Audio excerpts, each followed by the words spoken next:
This is why sometimes it's good to listen to your parents. So this man went to ask for this girl's hands in marriage from her family. When the family met him, they said no. They were like, there is something about him that is not quite right. The family of the girl disapproved of the proposal twice, leaving them both devastated. However, many weeks later, it turned out that the girl's family was right, but it was already too late.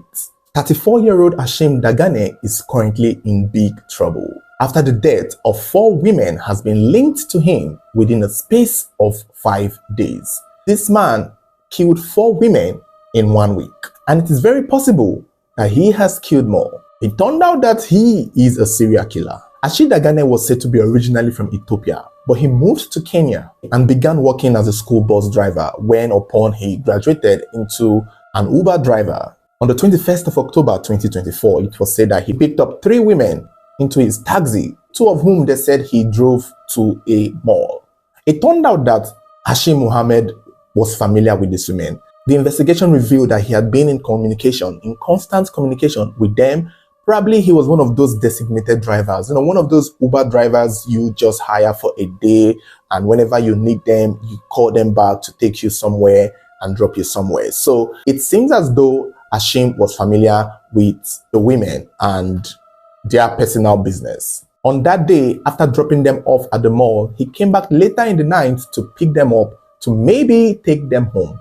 However, they did not get home. Somehow, someway, the next day, these women's bodies were found in different parts of Machakos and Nairobi. One of the women had a cut to their neck, the other one had multiple stab wounds, while the third one was most likely sexually assaulted by him. Sources also say that the vehicle, that was the taxi he used to pick them, was also abandoned somewhere, maybe from arguing and dragging and fighting with one of these women. The taxi was what was used to link him to this murder of these women. Immediately, the police found the crime scene. Investigation started. The women's phone numbers and call logs were checked, and it turned out that they had been in contact with Hashim. The taxi was also found, which was traced and linked to Hashim. So at this point, the police knew who they were looking for. Even CCTV footage showed that these women took his taxi right before they went missing. The killing of these 3 women happened on the 21st of October. Within this time, Hashim was still in contact with his girlfriend, 26-year-old Deka Abdinor. It is possible before now, Hashim had actually asked for a hand in marriage from the family, and the family had rejected it because they did not see him as a suitable candidate. They did not see him as a suitable person to marry their daughter. Maybe because he was a taxi driver. That could have played a role, because I don't know how else the family would have seen right through him. Whatever they saw that turned them off was very clear and very right. They just did not know what it was. Unfortunately for their daughter, Deka, she could not see past what was before her eyes. Clearly, Hashim was handsome and tall, and was Muslim too. So I'm assuming this was all the things she needed in a guy. It was said, according to her friends, that when her family rejected the proposal from Hashim twice, she was devastated, she was upset, she did not like it, and so she continued to see Hashim secretly and privately, continuing their romance and seeing or planning in a way they would elope. But little did she know that this guy had horrible plans for her.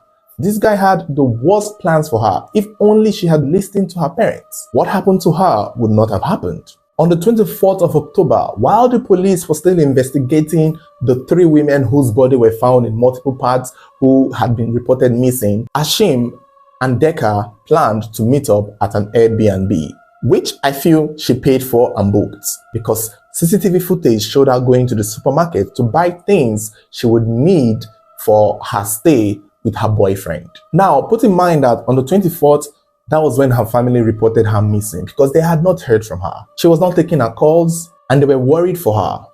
All the while, she was with Hashim at an Airbnb. By this time, she was still alive, because a CCTV footage showed her shopping at the supermarket on the 29th. So maybe a week to the day the terrible incident happened, she was quite alive.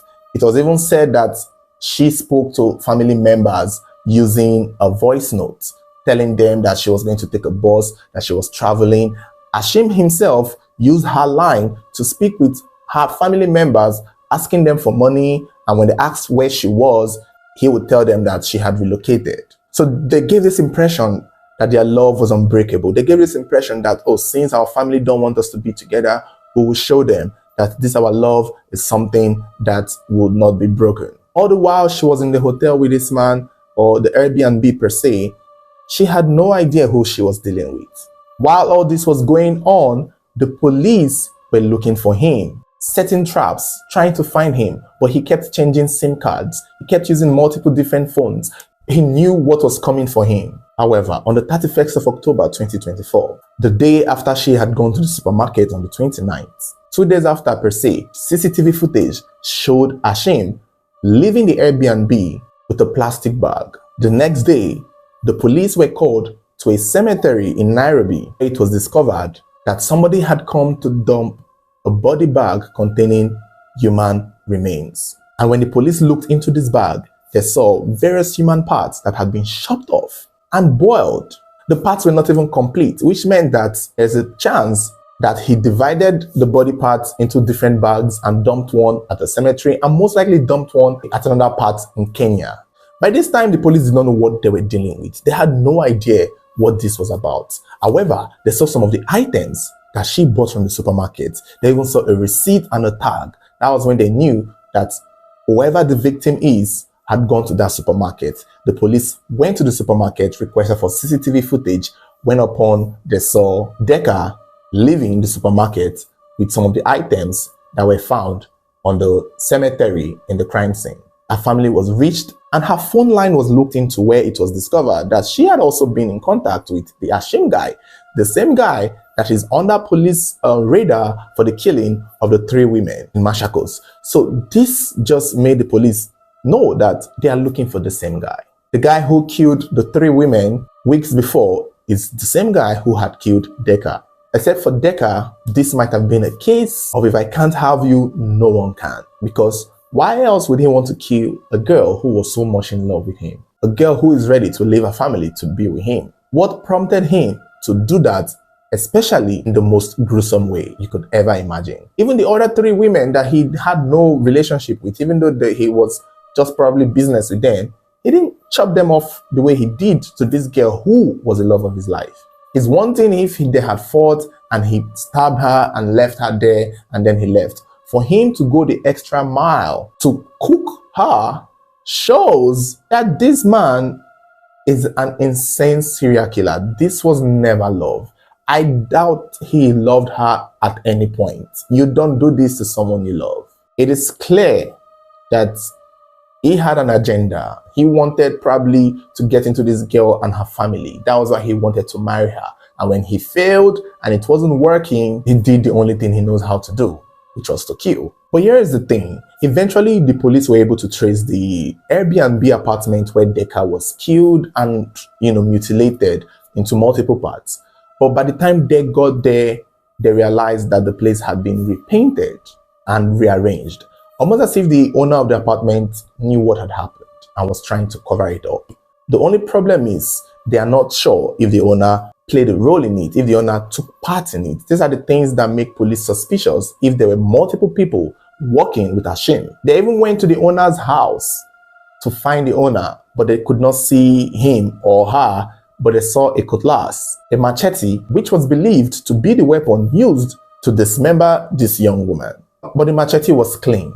Again, it's possible that the owner just had a machete in his house. However, it is also possible that it was a machete used, because in the CCTV footage showing Hashim leaving the building with the bag, they didn't see him leaving with the weapon. So what weapon did he use to kill this girl? What weapon did he use to mutilate her the way he did? And since the owner of the apartment had already come in to clean everywhere, is there a chance that he saw it and took it to his house and cleaned it? Not probably because he's working with Hashim, but maybe because he did not want the attention to be drawn to his business. Because we've seen this with a lot of businesses, hotels especially. When somebody dies, the first thing they want to do is make it someone else's problem. The first thing they want to do is clean the tracks, because it's business. If people find out that somebody was murdered there, it would reduce people coming to book, or maybe not. So I can understand from the business point of view why the owner of the Airbnb would want to do all of this. But at the same time, it's still suspicious. Because right now, we can't overlook the possibility that the owner knew something. Personally, for me, I think that is a crime. To cover up a crime scene is a crime. If you came to your business place and you saw blood splashed everywhere, you call the police. But for you to clean it up and repaint shows you're hiding something. And I think that owner was going to be in a lot of trouble. As at the time of making this video, the owner has not been arrested, but he or she is still being looked for. Or for them to own the place, I'm assuming they are very rich and very wealthy, so they probably can afford to travel far. Eventually, the police started going hot for Ashim. They set up multiple traps. They tried to track his phone, but he kept changing phone numbers. Eventually, he was found in an hideout in Nairobi, almost as though he was planning to leave the country. But he was caught and arrested. But he has been put on detention for 21 days till December. That is when he will face the court of law. I think they're still investigating and they're still trying to find out more. There's a chance that there are multiple other victims. There's a chance that he may have killed more people. Remember, there are multiple stories in the past where we got from Kenya, where some girls were found in an Airbnb and some people don't even know who killed them. There have been stories like that. So it is possible that he may have been one of them, but we don't know when he moved to Kenya. So we are not sure, as many of those stories was earlier this year. And it seems like he just came recently to Kenya because his blood was just on fire. He was just ready to kill, which is sickening. During the investigation, something shocking was actually discovered about this man. It turned out that while he was in Ethiopia, he was a police officer. So he is quite familiar with security and security operatives. That is why it was easy for him to dodge the police one or two times or multiple times. So he knew his way around playing with. So even when there are security cameras everywhere, he is aware. And that's why it took a while for the police to find him. However, while in Ethiopia as a police officer, they said he was arrested for murder. Sources said he killed a family member. Other sources said he killed his wife in Ethiopia. Sources also claimed that he was sentenced and he was convicted and he did his time for the killing that he was arrested for in Ethiopia. But if he did his time, why does he still look young? I would assume if you kill your wife in Ethiopia, that should be 25 to life. He looks like he's still in his 30s or 40s. Unless maybe he killed his wife when he was 20. So he did enough time to get to that age. Some sources are even saying he's 24 years old, which I think is a lie. He looks older than that.